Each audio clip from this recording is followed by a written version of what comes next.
مانے غنی رضی اللہ تعالیٰ عنہ وہ ہیں جنہوں نے ساری زندگی جو بھی مال کمایا سب سے زیادہ مالدار تھے، مگر آپ نے مال جمع نہیں کیا بلکہ اپنا سارا مال اللہ کی راہ میں اور حضور کے قدموں میں نچھاور کیا۔ اس بات کو اس روایت سے سمجھیے۔ سیرت عثمان غنی رضی اللہ تعالیٰ عنہ میں ہے، ایک اعرابی دیہاتی پیارے آقا صلی اللہ تعالیٰ علیہ وآلہ وسلم کی بارگاہ میں حاضر ہوا۔ اعرابی کہتے ہیں جو مدینے کے اطراف میں لوگ رہتے تھے اور کلمہ پڑھا، مسلمان ہو گئے۔ اب وہ پریشان ہوا، تنگ دستی کا شکار ہوا، بیماریوں نے اسے گھیر لیا اور مال کی کمی پڑ گئی،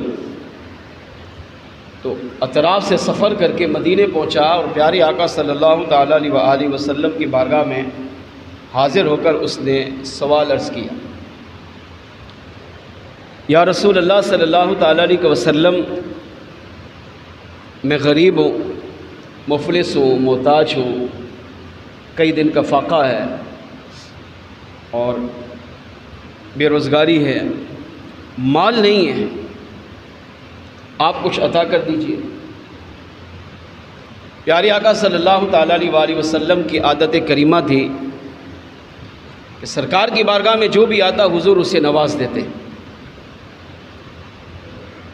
جب بھی وہ آیا، صبح آیا، دوپہر آیا، شام آیا، دن میں آیا، رات میں آیا، کاج سالی میں آیا، خشک سالی میں آیا، یا اچھے ماحول میں ایک فراغی والے سال میں آیا، میرے آقا کی شان یہ تھی جو جس حال میں آیا اسے نوازا۔ اور کتنا نوازا؟ اتنا نوازا کہ اسے دوبارہ حضور کے در پہ آنے کی حاجت نہیں پڑی، اتنا میرے آقا نے اسے مالدار کر دیا۔ اور کبھی کبھی آقا صلی اللہ علیہ وسلم کی عادت کریمہ تھی کہ اگر حضور کی بارگاہ میں کوئی سائل سوال پیش کرتا تو سرکار اسے کسی صحابی کے پاس بھیج دیتے، فلاں کے پاس چلے جاؤ اور اسے جا کر میرا نام لینا، وہ تمہیں مال دے دے گا۔ اب اس اعرابی نے پیارے آقا صلی اللہ علیہ وسلم کی بارگاہ میں سوال کیا، بڑی توجہ سے سنیے گا، بڑی یعنی اہم ہماری زندگی کے اصول، دو اصول اس کے اندر موجود ہیں۔ سرکار علیہ الصلوۃ والسلام نے اس اعرابی سے کہا، عثمان غنی کے پاس جاؤ اور اسے جا کر کہو کہ مجھے حضور نے بھیجا ہے اور مجھے کچھ مال چاہیے، میری مدد کرے۔ وہ اعرابی عثمان غنی رضی اللہ تعالیٰ عنہ کی شان سے واقف نہیں تھا، دیہات میں رہتا تھا، ابھی نئے نئے لوگ مسلمان ہو رہے تھے، تو پوچھتے پوچھتے عثمان غنی رضی اللہ تعالیٰ عنہ کے گھر پہنچا تو اس نے دیکھا کہ گھر کے باہر عثمان غنی رضی اللہ تعالیٰ عنہ کھڑے ہیں اور اپنے غلام کو ڈانٹ رہے ہیں۔ کس بات پہ ڈانٹ رہے ہیں؟ کہ تم نے آٹے میں نمک زیادہ ملایا ہے۔ آپ دیکھیں، نمک ہمارے ہاں سب سے سستی چیز، 10 روپے کی تھیلی مل جاتی ہے، یعنی ویلیو نہیں ہے اس کی، لیکن آپ اسے ڈانٹ رہے ہیں غلام کو۔ ہے کون؟ عثمان غنی، سب سے زیادہ سخی، مگر غلام کو ڈانٹ رہے ہیں کہ آٹے میں نمک کیوں ملایا؟ اگر نمک زیادہ ملایا ہے تو اس سے تو آٹا خراب ہوا، روٹی پکے گی تو وہ نمک والی کھائی نہیں جائے گی۔ اور سب سے بڑی وجہ ڈانٹنے کی کہ یہ جو نمک تم نے زیادہ ڈالا یہ اسراف ہے۔ اگر اس کا سوال اللہ نے قیامت کے دن مجھ سے کیا تو میں کیا جواب دوں گا؟ امیر المومنین ابھی نہیں بنے، ابھی یہ حضور کا زمانہ ہے، مگر خوف خدا دیکھے کیسا تھا۔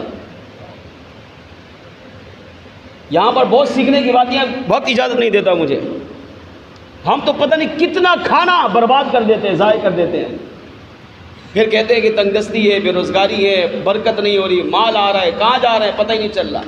مگر یہاں دیکھیں آپ، ہیں کون؟ عثمان غنی، مسلمانوں کے امیر المومنین ہیں، نائب رسول ہیں، اتنی بڑی شان کے مالک ہیں، مگر نمک آٹے میں زیادہ غلام نے ڈالا تو اس کو ڈانٹ دیا۔ کیوں ڈالا؟ وجہ قیامت کے دن اللہ نے پوچھا تو کیا جواب دوں گا؟ اب جب اس اعرابی نے، سائل نے دیکھا تو وہ وہیں سے واپس پلٹ گیا۔ کیا سوچا کہ حضور نے اس کے بعد بھیجا ہے اور یہ تو اپنے غلام کو نمک پہ ڈانٹ رہے ہیں، یعنی جو سب سے سستی چیز ہے اس پہ ڈانٹ رہے ہیں، تو یہ مجھے کیا دیں گے؟ اب جو اس نے سوچا ہوگا میں وہ الفاظ میں بیان نہیں کر سکتا۔ نمک پہ جب ڈانٹ پڑ رہی ہے تو اب یہ مجھے کیا مال دیں گے؟ یہ ہو سکتا ہے میں سوال کروں تو مجھے بھی ڈانٹ پڑ جائے۔ وہیں سے واپس پلٹا، پیارے آقا صلی اللہ علیہ وسلم کی بارگاہ میں دوبارہ گیا اور یہ سارا ماجرا حضور کی بارگاہ میں پیش کیا۔ میرے آقا صلی اللہ تعالیٰ علیہ وآلہ وسلم پر قربان ہے، ارشاد فرمایا، سرکار نے یہ ماجرا سنا تو ارشاد فرمایا، کیا تم نے عثمان غنی کو میرا نام لیا تھا؟ کیا تم نے یہ کہا کہ مجھے حضور نے بھیجا؟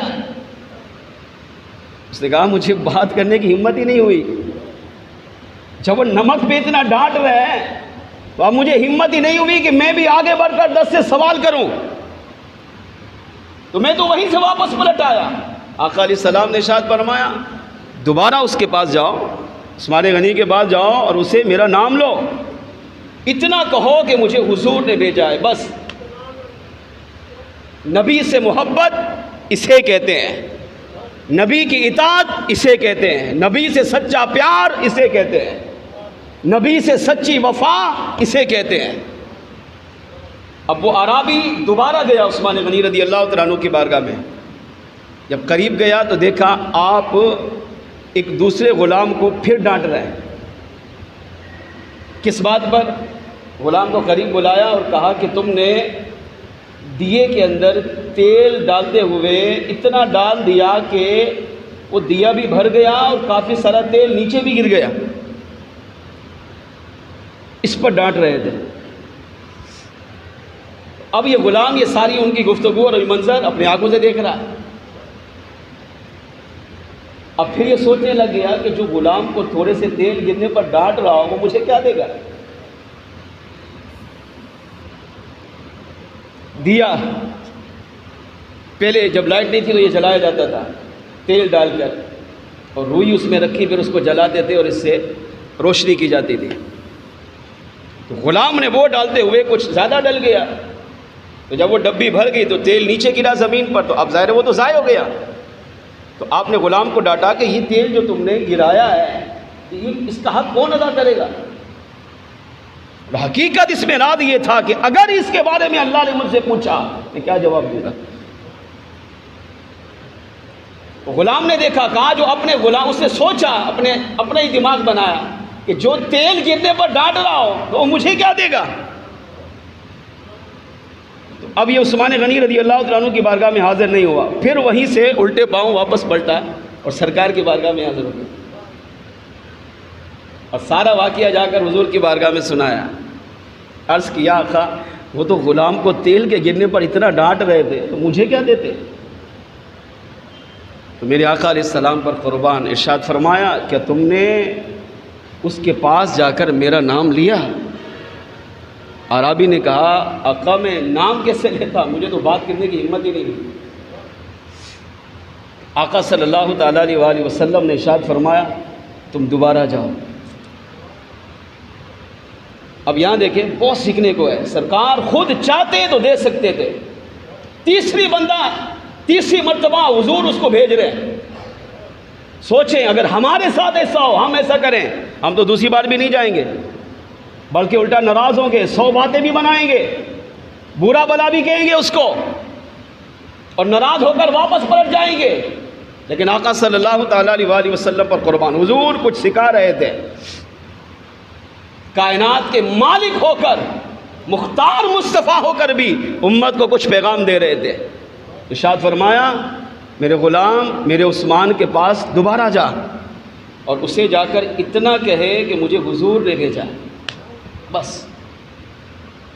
اب یہ تیسری مرتبہ عثمان غنی رضی اللہ تعالیٰ عنہ کی بارگاہ میں حاضر ہوا۔ اب ہمت نہیں ہوئی کہ میں کیا عرض کروں، کیسے جاؤں آگے۔ عثمان غنی رضی اللہ تعالیٰ عنہ کی فراست پر قربان، آپ نے جب دیکھا کہ یہ پہلے بھی آیا ہے پھر چلا گیا، پھر آیا پھر چلا گیا، اب تیسری مرتبہ آیا ہے، لگتا ہے اس کو کچھ کام ہے، مگر شاید یہ بولنے سے گھبرا رہا ہے، تو آپ نے خود ہی اسے اشارہ کر کے بلایا۔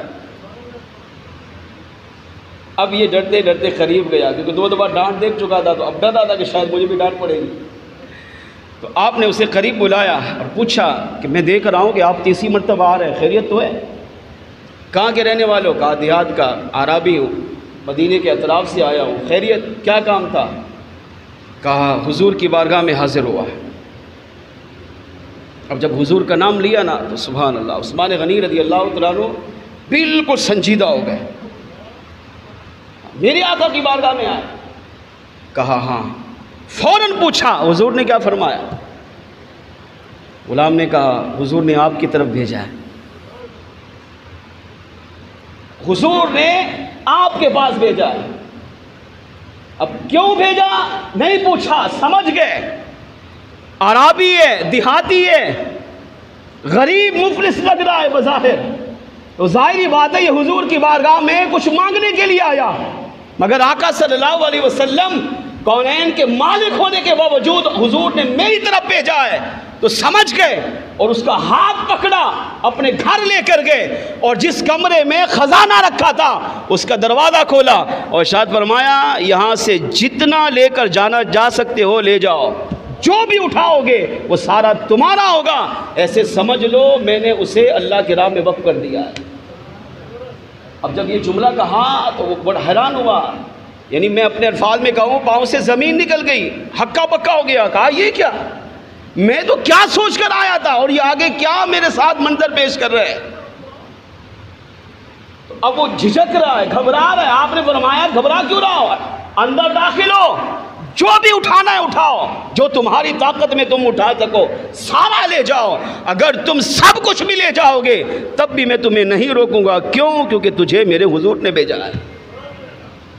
اب وہ کیا اٹھا تھا؟ کہا حضرت یہ تو بتائیں کہ آپ ابھی کہہ رہے ہیں کہ سب کچھ لے جاؤ، مگر اس سے پہلے میں 2 مرتبہ آیا تو آپ اپنے غلام کو ڈانٹ رہے تھے، آٹے میں نمک زیادہ کیوں ڈالا ڈانٹ رہے تھے، تیل دیے میں ڈالتے ہوئے نیچے گرا کیوں دیا آپ ڈانٹ رہے تھے، میں تو سمجھ رہا تھا آپ کچھ نہیں دیں گے۔ اب عثمان غنی رضی اللہ تعالیٰ عنہ نے جملہ کہا، اس کو دل کی تختی پہ لکھ کر اس پر عمل کرے، خدا کی قسم دنیا بھی خوشحالی میں گزر جائے گی، قبر و آخرت بھی سنور جائے گی۔ آپ نے ارشاد فرمایا جس کا مفہوم یہ تھا، فرمایا عرابی میں اپنے غلام کو ڈانٹ رہا تھا کیونکہ اس میں میری ذات کا مسئلہ تھا، نمک میں آٹے میں نمک زیادہ ڈالا کیونکہ اس کو ہم اپنی ذات پر خرچ کرتے ہیں، لہذا وہاں اسراف نہیں کر سکتے۔ تیل اس نے گرایا کیونکہ ہم دیے کو اپنی ذات کے لیے استعمال کرتے ہیں، لہذا اس کو بھی برداشت نہیں کریں گے۔ جہاں نمک اور تیل کے گرنے میں ذات کا مسئلہ ہے، ذات کے مسئلے میں یہ پوچھ گچھ کرنی چاہیے تاکہ زندگی آسان ہو جائے، اور یہاں پر ذات کا مسئلہ نہیں، یہاں پر امام الانبیاء کی ذات کا مسئلہ ہے، یہاں پر حضور نے تجھے بھیجا ہے۔ اگر میرے آقا میری ساری زندگی کی جمع پوچھی بھی مجھے فرمائے کہ اس غلام کو دو، تب بھی میں دینے میں دریغ نہیں کروں گا، میں اپنا سب کچھ تجھ پر قربان کر دوں گا، کیونکہ میری تمنا یہ ہے کہ عثمان غنی کی جان بھی، مال بھی، اولاد بھی، اللہ نے جو بھی نعمتیں مجھے دی میں سب کچھ حضور کے قدموں میں نچھاور کر دوں۔ کہا یہاں تیل کا معاملہ، نمک کا معاملہ ذات کے لیے تھا، ذات میں پوچھ گچھ رکھنی پڑے گی تاکہ زندگی گزارنا آسان ہو جائے، اور یہاں تجھے مال دینے میں اپنی ذات کا مسئلہ نہیں، یہاں ذات کا تعلق نہیں، یہاں مصطفیٰ جان رحمت کی ذات کا تعلق ہے، یہاں اللہ کی راہ میں خرچ کرنے کا تعلق ہے۔ اگر میرے سارے مال دینے سے حضور راضی ہو جائیں یہ تو بہت سستا سودا ہے، اگر میرے مال خرچ کرنے سے میرا رب راضی ہو جاتا ہے تو یہ تو بہت سستا سودا ہے۔ عثمان تو یہ چاہتا ہے کہ میری زندگی کا سب کچھ اللہ کی راہ میں قربان ہو جائے۔ اس سے پہلا عقیدہ یہ سیکھنے کو ملا کہ صحابہ کا یہ عقیدہ اور نظریہ تھا کہ اگر انہیں مشکل پیش آتی، تکلیف ہوتی، مصیبت ہوتی، اگر دنیاوی کام میں اٹک جاتے، صحابہ بھی جانتے تھے کہ مشکل کشا حقیقی معنوں میں اللہ ہی ہے، رب سے مانگیں گے وہی ہماری مشکل حل کرے گا، مگر صحابہ کا ایمان یہ تھا کہ رب سے بھی اگر ہمیں کوئی مشکل حل کروا سکتا ہے تو وہ مصطفیٰ جان رحمت کی ذات مبارکہ ہے۔ لہذا صحابہ اتنے کامل یقین ہونے کے باوجود بھی صحابہ کی یہ عادت تھی کہ ہر مشکل میں حضور کی بارگاہ میں حاضر ہوتے تھے۔ اس سے علماء نے لکھا، اس سے پتہ چلا کہ اگر مسلمان کو دنیا میں پریشانی آئے، تکلیف آئے، مصیبت آئے، اگر وہ کسی اللہ کے ولی کی بارگاہ میں جاتا ہے، کسی مزار پہ جاتا ہے، کسی نیک بندے کے پاس جا کر اپنی مشکل پیش کرتا ہے، یہ ناجائز حرام کام، شرک، گناہ، کفر نہیں ہے، بلکہ حقیقی معنوں میں یہی اسلام ہے۔ کیونکہ مسلمان کا جس طرح صحابہ کا عقیدہ تھا کہ حقیقی معنوں میں مشکل کشا، حاجت روا اللہ ہی ہے، مگر مصطفیٰ جان رحمت صلی اللہ علیہ وسلم اللہ کی عطا سے بھی مشکل کشائی فرماتے ہیں۔ اسی طرح مسلمان کا بھی یہی نظریہ ہوتا ہے کہ ہم جو ولی کی بارگاہ میں جا رہے ہوں، چاہے ولی مزار میں ہو یا زمین پر ہو، ہمارا بھی عقیدہ نظریہ ہر سنی مسلمان کا یہ ہوتا ہے کہ حقیقی معنوں میں مشکل کشا، حاجت روا اللہ ہے۔ ہم اس ولی کی بارگاہ میں جا کر اپنی مشکل اس لیے پیش کرتے ہیں کیونکہ اللہ اپنے ولیوں کو یہ طاقت دیتا ہے کہ ولی اللہ کی عطا کردہ طاقت سے بھی لوگوں کی مشکل کشائی فرماتے ہیں۔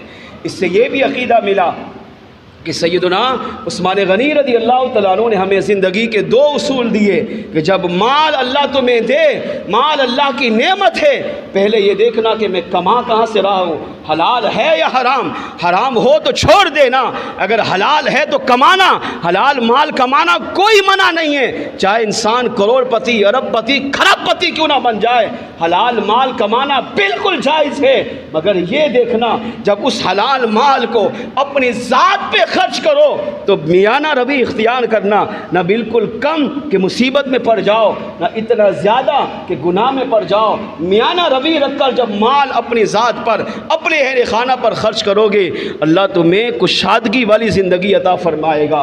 اور دوسرا اصول آپ نے ہر مسلمان کو یہ دیا ہے کہ جب اللہ کی راہ میں خرچ کرنے کی باری آئے تو پھر میانہ روی مت رکھنا، بلکہ جتنا زیادہ ہو سکے اپنے مال کو اللہ کی راہ میں خرچ کر دینا، کیونکہ اگر تمہارے مال خرچ کرنے سے اولاً تو مال کم نہیں ہوگا، مال بڑھتا رہے گا، اللہ اس میں تمہیں برکت بھی دے گا، تمہارے مال کو بھی بڑھائے گا، تمہاری زندگی بھی خوشحال ہوگی، تمہاری قبر و آخرت کو بھی سنوار دے گا۔ اب یہاں کوئی کہہ سکتا ہے